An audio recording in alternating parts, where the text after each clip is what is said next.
تو اللہ نے کہا الذین اذا اصابتهم مصیبہ، جب یہ وہ لوگ ہیں جب ان کے اوپر کوئی مصیبت آتی ہے قالوا انا للہ وانا الیہ راجعون. تو یہ سمپل ایک سٹیٹمنٹ کہتے ہیں کہ یقیناً ہمارا دل ہم بھی اللہ سے تعلق رکھتے ہیں اور ہماری ہر چیز جو ہے وہ اللہ سے کنیکٹڈ ہے اور ہم اللہ کی طرف پلٹنے والے ہیں.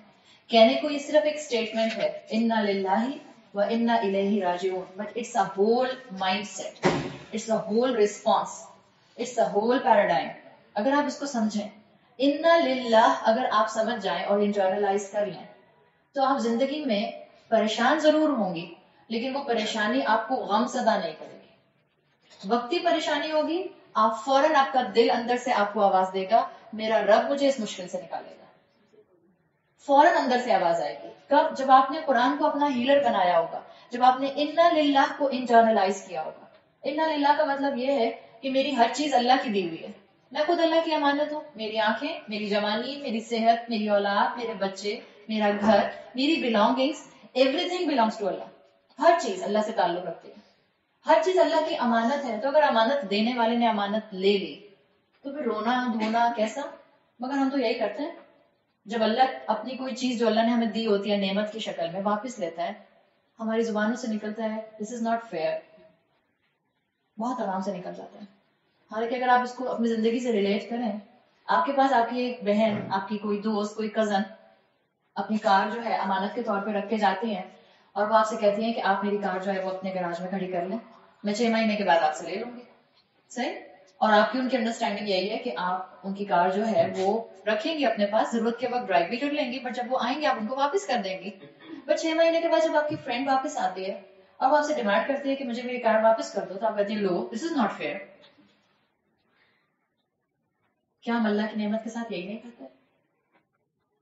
جب ہماری ذرا سی کسی بات کے اوپر اپنے کسی گھر والے سے لڑائی ہوتی ہے، چاہے بھائی بہن ہو، چاہے ماں باپ ہوں، اللہ نہ کرے کہ ماں باپ سے لڑائیاں ہوتی ہوں مگر ہوتی ہیں ہمارے معاشرے میں. کسی بھی پیارے سے، شوہر سے، اولاد سے، بیٹوں سے آپ کی لڑائیاں ہو جاتی ہیں، بیٹیوں سے ہو جاتی ہیں. تو کبھی کبھی انسان شاید زبان سے نہیں بولتا ہے بٹ دل میں سوچتا ہے اللہ this is not fair, why me, میرے ساتھ ہی ایسا کیوں ہوتا ہے. آپ کے بچے، آپ اپنے بچوں کو سونے کا نوالا بھی کھلا دیں، اور خاص طور پہ آج کل کے بچے، تو پھر بھی وہ آپ سے کبھی سیٹسفائی ویسا نہیں ہوتا ہے. اور جب وہ آپس میں بیٹھ کر ڈسکشنز کر رہے ہوتے ہیں تو کبھی سنا کرے، کہتے ہیں بھائی می میرے ہی امی ابا ایسے کیوں ہیں، اتنے کنزرویٹو. اس کے بعد اپنا خیال آتا ہے یا اللہ اگر میں کنزرویٹو ہوں تو میرے اما ابا نے جیسے مجھے پالا ہے ہم تو غاروں میں ہی رہتے تھے. It's a fact. کوئی خوش نہیں ہے اس وقت. آپ اپنے بچوں کو دنیا کی نعمتیں دے رہے ہیں بٹ آپ کے بچے سیٹسفائیڈ نہیں ہیں. آپ اور میں دنیا رکھتے ہیں ہاتھوں کے اندر لیکن ہم سیٹسفائیڈ نہیں ہیں، ہمارے اندر قناعت نہیں ہے، ہم کانٹینٹ نہیں ہیں. ہمیں اپنی دنیا کم لگتی ہے، ہمیں لگتی ہے اور مل جائے. اور سورہ تکاثر ہمارے اوپر بالکل فٹ آتے ہیں. الہاکم التکاثر، اور زیادہ سے زیادہ کی طلب نے تم کو دھوکے میں ڈالا ہوا ہے. یہ دنیا کی محبت نہیں ہے تو اور کیا ہے؟ ہم اپنی نعمتوں کو اللہ کی نعمت نہیں سمجھتے، ہم سمجھتے ہیں کہ یہ میری چیز ہے، اتھارٹی ہے کہ مجھے مل جائے. اس لیے جب اللہ لیتا ہے تو ہم شور مچاتے ہیں. حالانکہ یہ ایک فریز اگر انٹرنلائز کر لیا جائے تو جو چلا جائے گا اللہ کے راستے میں اصل میں وہی اللہ کی امانت تھی جو اللہ نے واپس لے لی. اور اللہ یہ میرا آپ کا مائنڈ سیٹ بنانا چاہتا ہے. جو اس طرح سے مشکل میں صبر کرے گا، اللہ نے اس کے لیے جو اجر بتایا ہے، اللہ نے اجر بتایا ہے اولئک علیہم صلوات من ربہم، اللہ نے ان کے لیے خاص اپنی طرف سے رحمت کا معاملہ ورحمت واولئک هم المہتدون، بلیسنگز ہیں ان کے لیے، رحمت ہے ان کے لیے، اور ان کے لیے اللہ تعالیٰ نے مرسی رکھا ہے. یہ 3 اللہ نے انعام بتائے، مرسی، بلیسنگ اینڈ گائیڈنس. اب یہ بتائیں کیا ان تینوں کو آپ کوانٹیفائی کر سکتے ہیں کہ یہ اتنی کوانٹٹی کی ہے؟ میں کہوں یہ $10 بلین کی رحمت ہوتی ہے اللہ کی. ہم کر سکتے ہیں؟ اللہ کی دی ہوئی ہدایت کی نعمت کے اوپر آپ کوئی کوانٹٹی یا کوئی ویلیو پٹ کر سکتے ہیں؟ نہیں کر سکتے. جو صبر کرتا ہے، اور صبر ہر معاملے میں دیکھ لیجیے، آپ کی میڈ نہیں آئی صبر کرنا پڑتا ہے. ہاں چوائس نہیں ہے، لیکن بعض اوقات ہم شور اتنا مچا لیتے ہیں، پہلے تو ہم 10 جملے سنا دیتے ہیں، یا تو فون کر کے یا دوسری میڈ کو، یا اکیلے میں اگر ہوں تو خود ہی بولتے رہتے ہیں، یا اگر شام میں ہسبینڈ واپس آتے ہیں تو ان کو سنا دیتے ہیں، بیچاروں کو سنانا ہے کسی کو. اس کے بعد کہتے ہیں بس اب تو میں صبر کر رہی ہوں. صبر کیا جاتا ہے، بہترین صبر وہ ہے جو اول درجے پہ جب آپ کو پرابلم نے ہٹ کیا تو آپ نے صبر کیا. دوسرا یہ کہ یہ آپ جو بولتی ہیں میڈ تو نہیں آئی بیچاری, میڈ کو تو کوئی نقصان نہیں ہوا, آپ نے اپنا بی پی ہائی کر لیا, آپ نے اپنی ایڈرینلن پمپ کر لی, اس کے بعد آپ کو کوئی فزیکل ڈیزیز آئے گی, پھر آپ کہیں گے کہ لو بیماری بھی مجھ پر حملہ کرتی ہے اور ماسی بھی میری چلی جاتی ہے. اپنے آپ کو سیکھیے کہ آپ ہیں کون, اپنے آپ کے بارے میں جانیے, اپنے جسم کے بارے میں جانیے, اپنے ذہن اور اپنے ایموشنز کے بارے میں جانیے. آپ اپنی بیماریوں کا آدھا علاج خود کر سکتے ہیں. اللہ نے آپ کو جو کتاب دی ہے اس میں ہر اینگل سے شفا ہے. اللہ نے کہا جو صبر کرنے والے ہوتے ہیں ان کے لیے وہ ریوارڈ ہے جو کبھی بھی آپ کوانٹٹی کے ساتھ نہیں بتا سکتے, لیکن کیونکہ ہمیں نظر نہیں آتا تو ہمیں لگتا ہے کہ پتہ نہیں کس نے دیکھا ریوارڈ اور کس کو نظر آتا ہے. اگر میں آپ سے یہ کہہ دوں کہ آپ اپنی ماسی کے آنے پہ صبر کریں گی تو آپ کو $100 بلین ملیں گے. $100 بلین, اور ڈالر ابھی کہاں چلا گیا؟ 108 یا 109 پہ چلا گیا. آپ سوچیں جب آپ اپنی مشکل سے بھی مشکل کے اوپر کوئی ویلیو لگا لیجیے. چلیے مشکل کیا ہے کہ مثال کے طور پر بیٹا اور بہو الگ گھر میں رہنا چاہ رہے ہیں, مشکل ہو جاتی ہے نا بس ماؤں کے لیے, اس لیے کہ ماؤں کا جگر کا ٹکڑا جس کو ہاتھوں سے نوالے بنا بنا کے 20 سال اور 21 سال کی عمر میں بھی کھلائے, اب کیسے ہم ماں برداشت کریں کہ ہم ایک چھت کے نیچے نہیں رہیں گے. تو کبھی کبھی ماؤں کے لیے بہت مشکل ہو جاتی ہے کہ اپنے بیٹے کو اپنی آنکھوں سے دور کریں. تو مشکل ہے نا آپ کے لیے, سمجھیں کہ کوئی آپ سے کہے کہ آپ اپنے بیٹے کو اس کے گھر میں جانے دیں, آپ کو جو ہے اللہ تعالیٰ $100 بلین دے گا. صرف آپ نے کرنا کیا ہے, صبر کرنا ہے. اب صبر کرنا آسان ہو جائے گا, کافی حد تک آسان ہو جائے گا. ہاں وہ بیٹوں کی مائنڈ کچھ ہیں جو کہتے ہیں نہیں,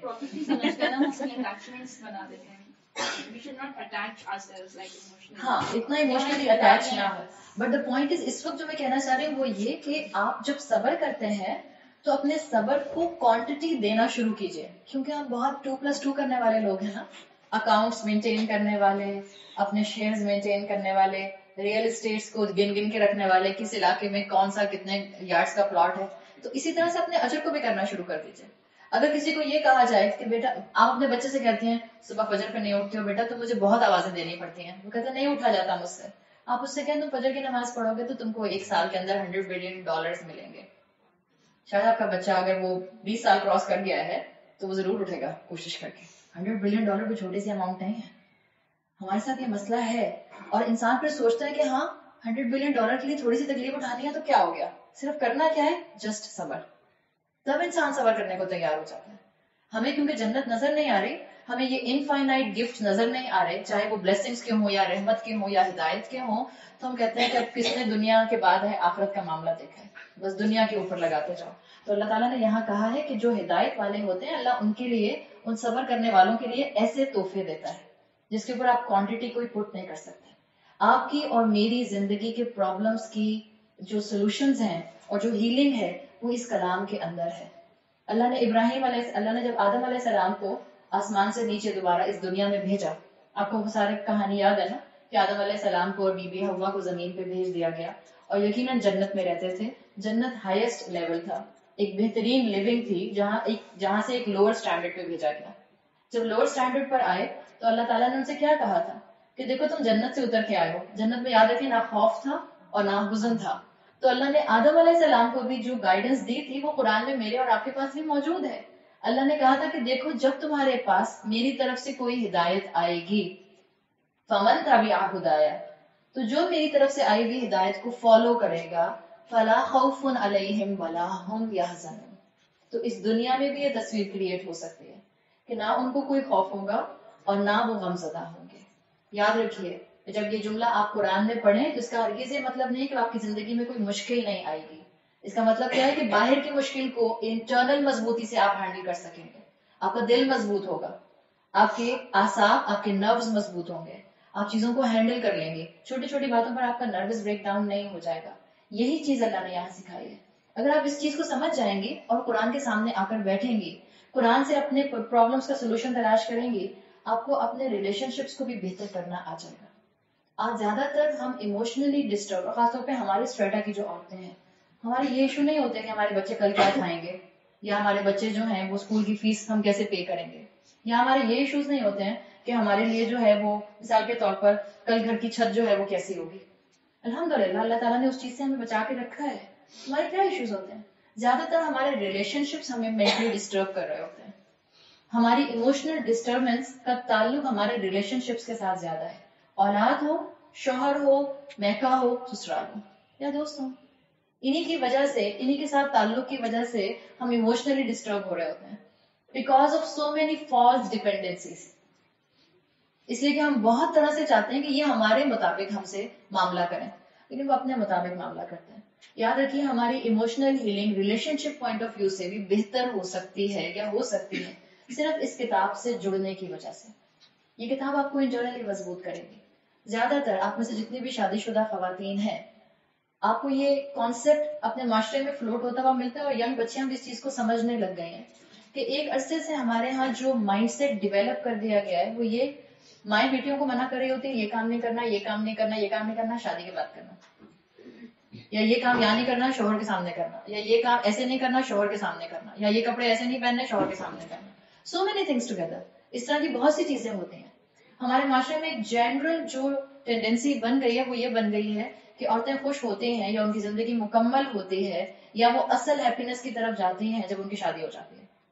اسی لیے آپ کو ایک ہائپ نظر آتی ہے کہ جیسے ہی بچی 24 سال 25 سال کراس کرتی ہے, مائیں بوکھلانا شروع کر دیتی ہیں کہ میری بیٹی کی شادی نہیں ہو رہی, میری بیٹی کی شادی نہیں ہو رہی, میری بیٹی کی شادی نہیں ہو رہی. وہ ایک الگ ٹاپک ہے شادی نہ ہونے کا فیکٹر.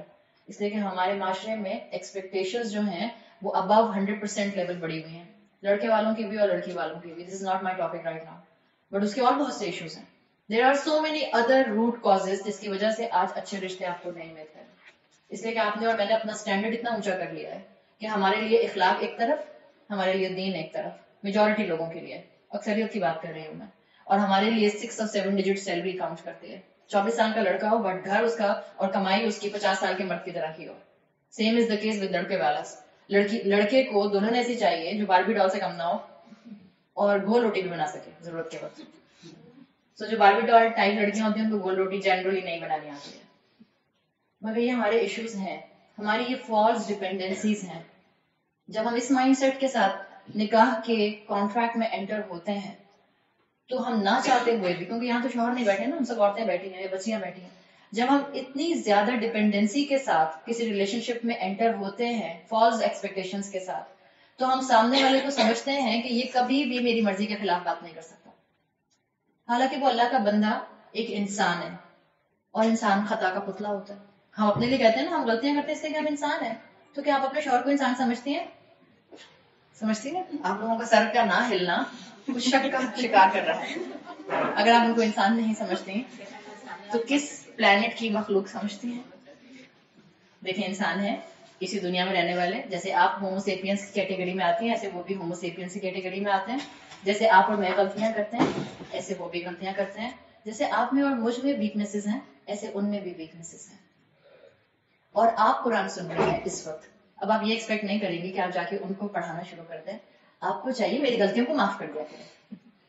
نہیں, آپ سن رہے ہیں تو آپ کو چاہیے کہ آپ ان کی ویکنیسز کو معاف کر دیا کریں, اس لیے کہ آپ ان کو سمجھتے ہیں کہ وہ انسان ہے. دیکھیے کوئی زندگی میں ایسا ریلیشن شپ نہیں ہے جو آپ کو مکمل کر سکتا ہے, جو آپ کے ہر پرابلم کو فکس کر سکتا ہے, جو آپ کو سیو کر سکتا ہے. وہ ایک ہی ہستی ہے جس کو ہم نے کہا لا الہ الا اللہ, اللہ ہے صرف. لوگوں کے ساتھ فالس ایکسپیکٹیشنز کو مت اٹیچ کیجیے. جب بچے ٹین ایج میں ہوتے ہیں تو میجورٹی بچے یہ ایکسپیکٹیشنز اپنی فرینڈس کے ساتھ رکھتے ہیں. میرا فرینڈ وہ تو مجھے کبھی بٹرے کر ہی نہیں سکتا, میرے فرینڈس وہ تو کبھی مجھے دھوکہ دے ہی نہیں سکتے ہیں, یا وہ کبھی مجھے نیگلیکٹ کر ہی نہیں سکتے ہیں. اور جب فرینڈس اس طرح سے نہیں رسپونڈ کرتے جیسے کہ آپ کا بچہ چاہ رہا ہوتا ہے تو آلموسٹ آدھے سوسائڈ کرنے کی طرف چلے جاتے ہیں. یہ ہوتا ہے کہ نہیں ہوتا؟ یہ کیوں ہوتا ہے؟ جب آپ شادی شدہ زندگی میں انٹر ہو جاتے ہیں اور آپ کا شوہر آپ کی مرضی کے مطابق آپ سے محبت نہیں کرتے, یا جس طرح سے آپ چاہتے ہیں کہ وہ اظہار کریں وہ اس طرح اظہار نہیں کرتے, یا جس طرح سے آپ چاہتے ہیں کہ وہ آپ کی غلطیوں کو نیگلیکٹ کر دیں وہ آپ کی غلطیوں کو نیگلیکٹ نہیں کرتے, تو آپ کا آدھا نروس بریک ڈاؤن ہو جاتا ہے. جب آپ اور بڑی عمر پر جاتی ہیں اور آپ چاہتی ہیں کہ آپ نے اپنے بچے اتنی محبت سے پالے ہیں اور وہ بچے آپ کی نافرمانی کرتے ہیں, یا وہ بچے آپ کو وہ مقام نہیں دے پاتے جو آپ سمجھتی ہیں کہ آپ ڈیزرو کرتی ہیں, تو بھی آپ جو ہیں اس موقع کے اوپر آدھے بلڈ پریشر کا شکار ہو جاتی ہیں. ہماری آدھی بیماریاں اسی وجہ سے ہیں. ہمارا بی پی ڈائٹ اپنی جگہ پرابلمٹک ہے, مگر یہ ہمارے انٹرنل فیکٹرز بہت امپورٹنٹ ہیں. ہم لوگوں کے اوپر بہت ڈیپینڈنٹ ہونے لگ گئے ہیں, اسی لیے ہم ایموشنلی ڈسٹربڈ ہیں. یاد رکھیے no human being can fix you, can save you, can complete you. ایک اللہ کی ہستی ہے جو آپ کو مکمل کر سکتی ہے, جو آپ کو ایک باعمل انسان بنا سکتی ہے, جو آپ کے سارے پرابلمس کا سلوشن نکال سکتی ہے. ایون ایٹ ٹائمز پیرنٹس بھی آپ کی ایکسپیکٹیشنز پر پورے نہیں اترتے ہیں. میں بچوں کو بھی یہی کہتی ہوں، میں اپنے بچوں کو بھی یہی کہتی ہوں کہ کبھی بھی یہ ایکسپیکٹ نہ کریں کہ جیسا ہم چاہیں گے ہمارے ماں باپ بالکل ویسے ہی ہمارے ساتھ جو ہے وہ رویہ رکھیں گے. It's not possible. کیا ماں باپ سے غلطیاں ہو سکتی ہیں؟ ماں باپ سے بھی غلطیاں ہو سکتی ہیں. آپ بینگ اے ڈاٹر اس بات کو یاد رکھیے کہ آپ کے ماں باپ سے بھی کوئی غلطی ہوئی ہوگی، لیکن ماں باپ کی غلطی کو ان کے منہ کے اوپر جا کے ایٹ دیئر فیس نہیں کہا جاتا کہ یہ آپ نے ہمیں نہیں بتایا یا یہ آپ کی غلطی تھی. ایک سمجھدار، ریسپیکٹڈ، ایک سلجھی ہوئی مسلمان عورت سے آپ یہ ایکسپیکٹ نہیں کر سکتے کہ اس کے ماں باپ کی غلطی ہوئی ہوگی، اب اپنے ماں باپ کی غلطی کو اس کے منہ کے اوپر جا کے ان کے کہے گی ایٹ دیئر فیس کہ آپ نے یہ چیز مجھے نہیں سکھائی، جبکہ یہ دین کی بات تھی. بعمل مسلمان عورتیں تو ایسے نہیں کر سکتی ہیں. میں آپ کو سمجھانا یہ چاہ رہی ہوں کہ دنیا میں کوئی رشتہ ایسا نہیں ہے جو آپ کی ایکسپیکٹیشن پر ڈیٹو پورا اتر جائے جیسا آپ چاہتے ہیں.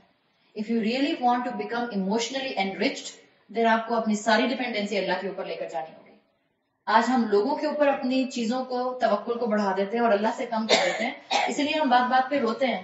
اس لیے جو ہمیں ٹیڑھی نظر سے دیکھتا ہے اس کا ایک ٹیڑھی نظر سے دیکھنا ہمارا سارا دن سپوائل کر دیتا ہے.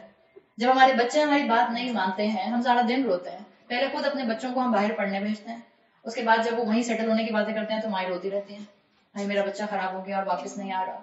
So there are so many factors. اس کو سمجھیں. آپ دیکھیں دو لوگ ہیں، ایک انسان ہے، ایک گیدرنگ میں دو لوگ ہیں، ایک بلینئر ہے اور ایک بیگر ہے. ایک بیگر بلینئر سے کافی کچھ ڈیمانڈ کر سکتا ہے، لیکن ایک بلینئر کو ایک بیگر سے کچھ چاہیے ہوتا ہے. آپ امیجن کریں کہ آپ سڑک پہ جا رہی ہیں اور بہت گرمی ہے اور آپ سگنل پہ کھڑی ہوتی ہیں، آپ کا گلا خشک ہو رہا ہے، آپ کو پیاس لگ رہی ہے، سگنل پہ کھڑے ہوئے آپ دیکھتی ہیں کہ ایک عورت آتی ہے بھیک مانگتے ہوئے اور آپ کے شیشے کے پاس آتی ہے گاڑی کے اور اس کے ہاتھ میں پانی کی بوتل ہے. کبھی بھی ہم شاید ایسا نہیں کریں گے کہ ہمیں بہت پیاس بھی لگ رہی ہو تو ہم اپنا شیشہ نیچے کر کے اس بھکاری خاتون سے کہیں گے اپنی پانی کی بوتل دینا پلیز، میں پانی پی لوں. ہم کہتے نہیں ہم نیئر اسٹور پہ چلے جائیں گے یا ہم ابھی گھر آنے والا ہے یا پانی پی لیں گے. کیوں؟ اس لیے کہ جو خود فقیر ہوتا ہے وہ تو ایک بلینئر سے بہت کچھ ایکسپیکٹ کر سکتا ہے، لیکن جو بلینئر ہے اس کو کوئی حاجت نہیں ہوتی ہے. Apply this thing on your emotions. جو ایموشنلی انریچڈ ہوتا ہے وہ لوگوں سے پریز، لو، ریسپیکٹ، اپروول نہیں مانگتا پھرتا. جو ایموشنلی بینکرپٹ ہوتا ہے، جس کا اللہ کے ساتھ کنیکشن مضبوط نہیں ہوتا، جس کا دل مضبوط نہیں ہوتا، وہ لوگوں کے اوپر نظریں جما کے بیٹھتا ہے. وہ لوگوں سے ایکسپیکٹ کرتا ہے کہ لوگ مجھ سے محبت کریں گے، لوگ میری ریسپیکٹ کریں گے، لوگ مجھے اپروول دیں گے. یہ ہمارے بچوں کے اندر جو فیس بک لائک ٹینڈنسی بڑھتی جا رہی ہے، یا یہ جو انسٹاگرام پہ بچے پوسٹ کرتے ہیں اس پر کتنے کمنٹس اور کتنی لائکس آئیں، بچے بار بار دیکھ رہے ہوتے ہیں پوسٹ کھول کے. جتنے بچے بیٹھے ہیں کچھ کم ہی نظر آ رہے ہیں مجھے بچے، مگر جو بچے انسٹاگرام یا فیس بک پر یا اسنیپ چیٹ پر اپنی تصویریں لگاتے ہیں اس کے بعد وہ کھول کر کیوں دیکھتے ہیں اس کو؟ کتنے لائکس ملے، کتنے کمنٹس آئے. Is this emotional dependency? Yes, this is emotional dependency. آپ نے ایک تصویر بہت اپنی طرف سے ارمان سے کھینچ کے لگائی، اللہ ہمیں ہدایت دے ہم اپنی تصویریں نہ لگائیں. ہمارے بچوں کو بھی ہدایت دے اللہ تعالیٰ، اور اللہ ان کو ہدایت پہ قائم رکھے. بہت کسی بچی نے بہت ہی اپنے بہت سمجھ لے چارم کے ساتھ ایک تصویر لگائی اور اس کو لگ رہا تھا اس کی ساری فرینڈز اس کو لائک کریں گے اور سوچ رہے دن میں لگاتے ہوئے پوسٹ کرتے ہوئے کہ 100 لائکس تو مل جائیں گی 1 گھنٹے میں. پھر ٹائم بھی نوٹ کرتے ہیں 3 گھنٹے میں کتنی لائکس ملی. اچھا 3 گھنٹے میں اتنی لائکس ملی، اس کا مطلب میری اس فرینڈ نے اپنی وہ تصویر لگائی تھی اس کو تو 6 دن میں بھی اتنی لائکس نہیں ملی جتنے مجھے 3 آورس میں مل گئی. دس از ایموشنل ڈیپینڈنسی. آپ اس کو بار بار کھول کے کیوں دیکھ رہے ہیں؟ اس کا مطلب آپ کو لوگوں کا اپروول چاہیے. لوگوں کا اپروول اگر مجھے خوش کرے گا تو لوگ اگر آج مجھے خوش کر سکتے ہیں تو یاد رکھیے کل وہ مجھے رلا بھی سکتے ہیں. اور اگر آپ لوگوں کے اپروول پر رہیں گی تو لوگ آپ کو 99% رلائیں گے اور 1% ہنسائیں گے. دس از اے فیکٹ آف لائف. کیوں ہم لوگوں کے پیچھے اپنی پرسنالٹیز کو، اپنی زندگی کو، اپنے اس امتحان کے دور کو ضائع کر رہے ہیں؟ لوگوں کے اپروول کی فکر مت کیجیے. آپ بہت تیار تھی، آپ سمجھ رہی تھی آپ کے ہسبینڈ آپ کی تعریف کریں گے شام میں آ کے، میں نے آپ کو مڑ کے بھی نہیں دیکھا. اب آپ کا منہ مرجھایا رہے گا. نہیں ضرورت نہیں ہے، آپ سامنے آ کے بیٹھ جائیے، آپ گلا صاف کیجیے، چلے آپ کچھ لفظ بول دیجیے. ایسا آپ کو ایموشنلی انریچڈ ہونا ہے. لوگ آپ سے اچھی وائبس جو ہیں ان کو اڈاپٹ کریں، ان کو پک کریں، ان کو ایبزارب کریں، آپ کو ضرورت نہ ہو. اور یہ صرف وہ اللہ کا بندہ کر سکتا ہے جس کا تعلق اللہ سے مضبوط ہوتا ہے. اس لیے کہ مجھے محبت، رسپیکٹ اپروول، پریز، یہ سب چیزیں اللہ دے گا. میں جانتی ہوں سب پتانے اللہ کے ہاتھ میں ہے. جو اللہ کی اطاعت میں لگ جاتا ہے اللہ اس کے کام سنوارے گا خود بخود. بندوں کی اطاعت میں لگیں گے بندے کبھی خوش نہیں ہوں گے. ہم لوگوں کو، رشتہ داروں کو خوش کرنے کے لیے کون سی رسمیں اپنے خاندانوں میں نہیں کرتے ہیں. شادی کے موقع آتے ہیں، دسمبر کا مہینہ آتا ہے تو شادیوں کا سیزن شروع ہو جاتا ہے. کتنی بڑی آزمائش ہوتی ہے شادی کے موقع پر سنت کے طریقوں کو ریوائیو کرنا. اور ہمارے جیسے خاندانوں کے اندر جہاں سنتیں آلموسٹ ختم ہیں، موجود نہیں ہیں، کتنا مشکل ہوتا ہے ان رسموں سے اپنی جان چھڑانا جو رسمیں ہمارے خاندان کا حصہ سمجھی جاتی ہیں. لیکن ہم لوگوں کے ڈر کی وجہ سے ان رسموں کو چھوڑ نہیں پاتے ہیں. ہم کہتے ہیں لوگ کیا کہیں گے. یہ لوگ کیا کہیں گے از ایکچولی ایموشنل ڈیپینڈنسی. ہم اپنے بچوں کو بھی اگر یہی سکھاتے ہیں بیٹا لوگ کیا کہیں گے، تو آپ اپنے بچوں کو بچپن سے ہی ایموشنلی ڈیپینڈنٹ بنا رہے ہیں. ان کو ایموشنلی انریچڈ کیجیے. گاڈ کانشیس ہونا چاہیے، پیپل کانشیس نہیں ہونا چاہیے. جس کو یہ فکر ہوتی ہے کہ میری زندگی اللہ کی فرما برداری پر گزرے وہ لوگوں کے حق بھی ادا کرتا ہے. لیکن جب لوگ اس کے ساتھ زیادتی کرتے ہیں تو اس کا نروس بریک ڈاؤن نہیں ہو جاتا. وہ اپنا کام کرتا جاتا ہے اور آگے بڑھتا جاتا ہے. اور آپ کو اور مجھے ایسی ہی اولاد اپنے سامنے جو ہے وہ چھوڑنی ہے تاکہ میرے پیچھے وہ اولاد مضبوطی کا مظاہرہ کرنے والی اولاد بنے. ان کو اللہ کا بندہ بنائیے، خود اللہ کی بندی بنیے.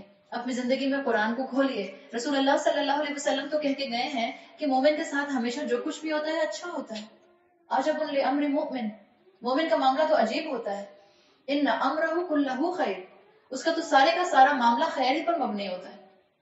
اب یہاں جتنے بھی ہم اس وقت خواتین اس کمرے میں بیٹھی ہیں، کیا ہم میں سے کوئی ایسا ہے جو کہے کہ میرے ساتھ تو زندگی میں کبھی کوئی برا نہیں ہوا، کبھی کچھ برا نہیں ہوا؟ کوئی بھی نہیں ہوگا نا. ہم سب کے ساتھ کوئی نہ کوئی مس ہیپ، کوئی نہ کوئی انسیڈنٹ ایسا ہوا جس نے ہمیں تکلیف پہنچائی. سبھی کے ساتھ ہوتا ہے. لیکن رسول اللہ صلی اللہ علیہ وسلم کہہ رہے ہیں کہ مومن کا ہر معاملہ خیر کا ہوتا ہے.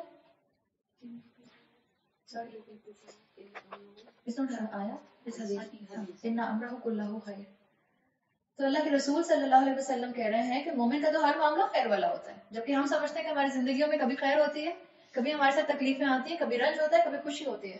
تو اللہ کے رسول یہ کیوں کہہ رہے ہیں؟ اس کا مطلب ہے نا definition of good and bad some thing different, جو دنیا کے پرسپیکٹو سے نہیں دیکھی جاتی ہے. آپ اور میں اگر اس چیز کو سمجھ جائیں گے تو ہمیں دنیا کا لینس اور قرآن کا لینس، ان دونوں کا فرق نظر آ جائے گا.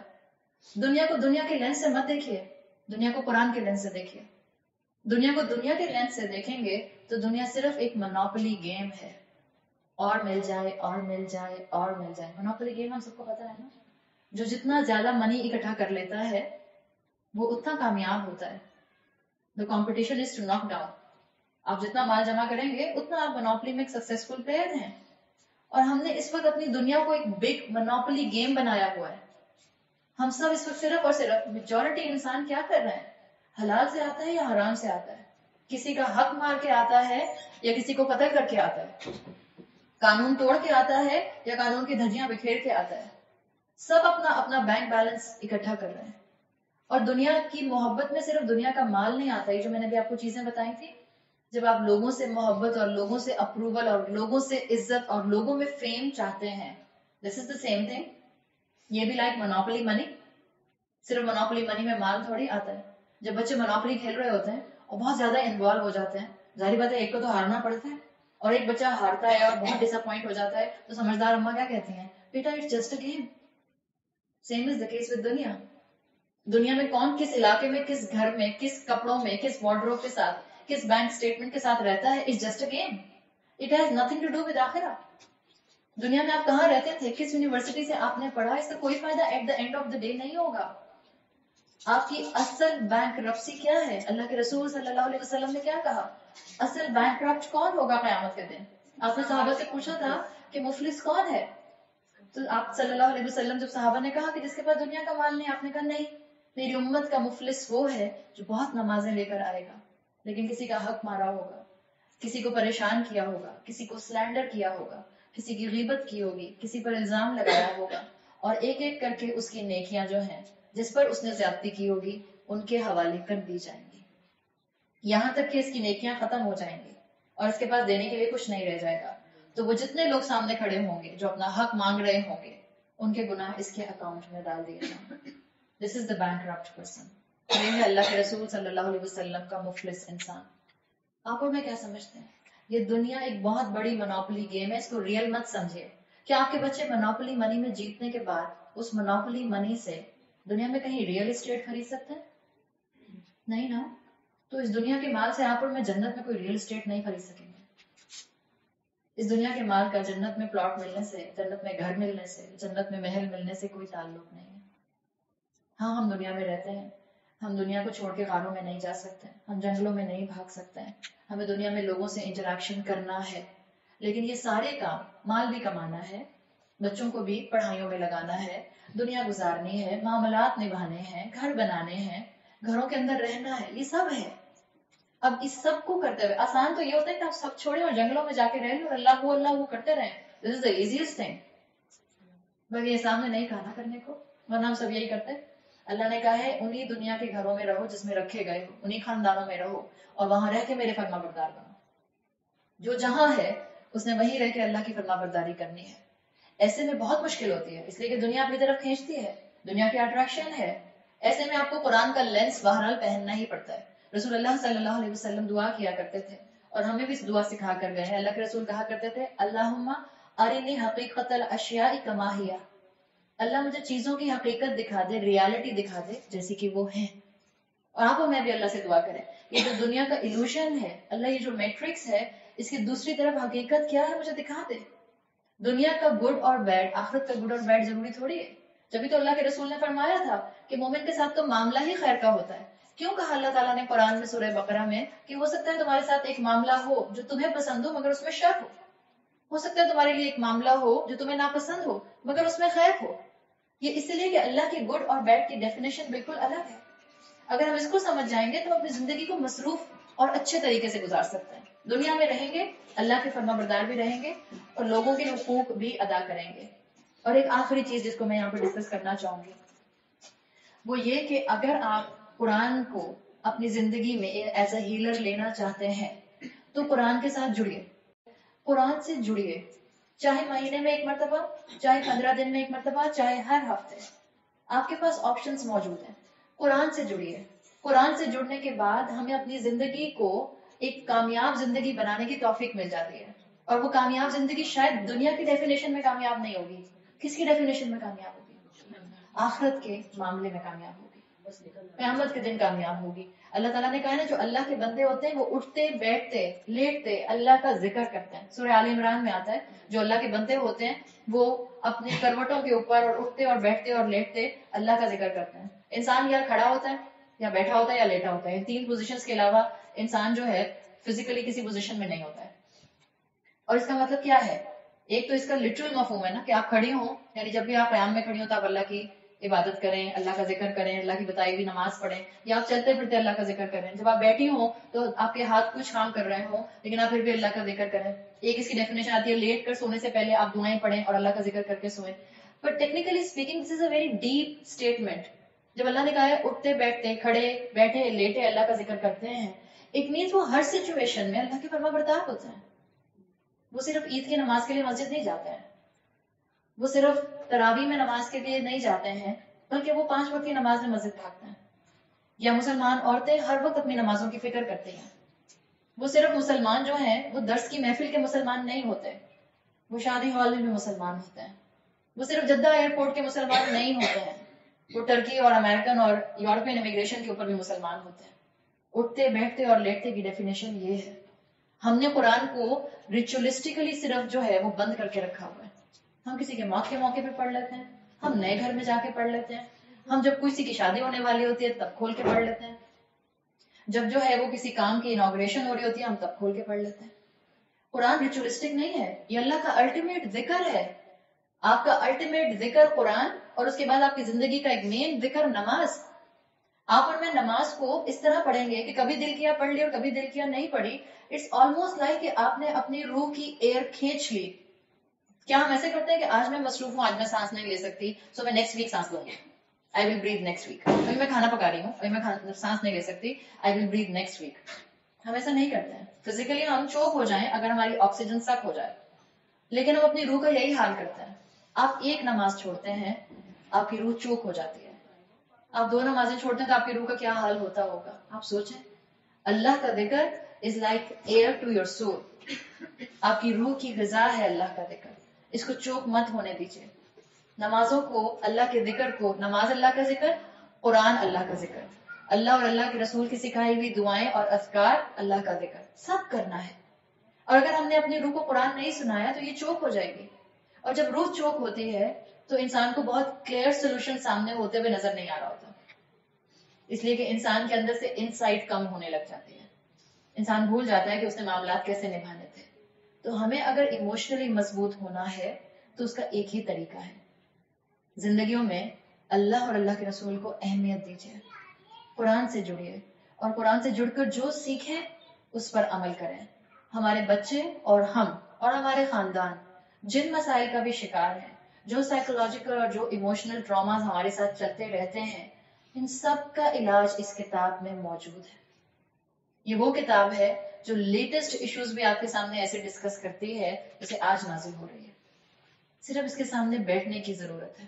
ہمارے بچوں کے آج کے جو فلسافیکل ایشوز ہیں، جو ہمارے بچے سوال کر رہے ہیں کہ آخر اسلام ہی کیوں سب سے صحیح دین ہو سکتا ہے، جو ہمارے بچے سوال کر رہے ہیں، جو ہماری یوتھ سوال کر رہی ہے کہ ہندو یا کرسچن یا جو غلط کیوں ہے ریلیجس پوائنٹ آف ویو سے، وہ ٹھیک کیوں نہیں ہو سکتا، وہ جنت میں کیوں نہیں جا سکتا، ان سب کے جواب اس میں موجود ہیں. ماں جب تک خود اپنے آپ کو علم سے اکوپڈ نہیں کرے گی، وہ اپنی اولاد کی تربیت میں اپنا رول پلے نہیں کر سکے گی. اپنے پیچھے اولادیں چھوڑ کر جائیے، اپنے پیچھے انسان چھوڑ کر جانے کی تیاری کیجیے، مشینیں چھوڑ کر جانے کی تیاری مت کیجیے.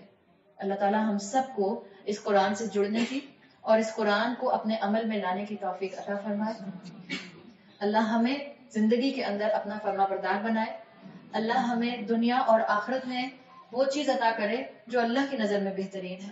اللہ سے ہم آزمائش نہیں مانگتے، اللہ ہمارے لیے اس دنیا میں مسلمان بن کر رہنا، باعمل مسلمان بن کر رہنا آسان بنا دے. اللہ ہمیں ہمارے والدین کے لیے اور ہماری اولادوں کو ہمارے لیے بہترین صدقہ جاریہ بنا دے. بارک اللہ لی ولکم فی القرآن الحکیم ونفعنی وإیاکم بآیاتہ وذکر الحکیم. سبحانک اللہم وبحمدک نشہد ان لا الہ الا انت نستغفرک ونتوب الیک. جزاک اللہ خیرا.